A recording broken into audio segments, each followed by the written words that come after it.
بسم اللہ الرحمن الرحیم۔ ناظرین السلام علیکم ورحمۃ اللہ وبرکاتہ۔ ناظرین، ہر شخص کی خواہش ہوتی ہے کہ اسے شب قدر کی رات نصیب ہو جائے، اس لیے کہ اس امت کی عمریں بنسبت پہلی امتوں کے کم ہے۔ اس لیے حق تعالیٰ نے اپنے فضل و کرم سے ایک رات ایسی عنایت فرمائی ہے کہ جس میں عبادت کرنے کا ثواب 1000 مہینہ کی عبادت سے بھی زیادہ ہے۔ لیکن اس رات کے تعین کو پوشیدہ رکھا گیا تاکہ لوگ اس کو تلاش کرے اور بے حساب ثواب حاصل کرے۔ اس کے لیے کوئی رات متعین نہیں۔ رمضان مبارک کے آخری عشرہ کی طاق راتوں میں شب قدر آنے کا زیادہ امکان ہے، یعنی 21ویں، 23ویں، 25ویں، 27ویں اور 29ویں 27ویں شب میں بہت سے اولیاء اللہ نے اسے پایا ہے۔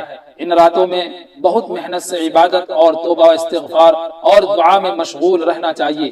اگر تمام رات جاگنے کی طاقت نہ ہو تو جس قدر ہو سکے جاگے اور نفل نماز، دعا، تلاوت قرآن کریم یا ذکر و تسبیح میں مشغول رہے، اور کچھ نہ ہو سکے تو عشاء اور صبح کی نماز جماعت سے ادا کرنے کا اہتمام کرے۔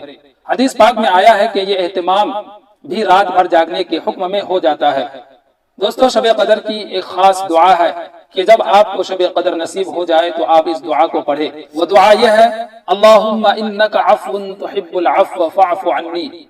لہذا اس دعا کو آپ صلی اللہ علیہ وسلم نے حضرت عائشہ سے فرمایا تھا۔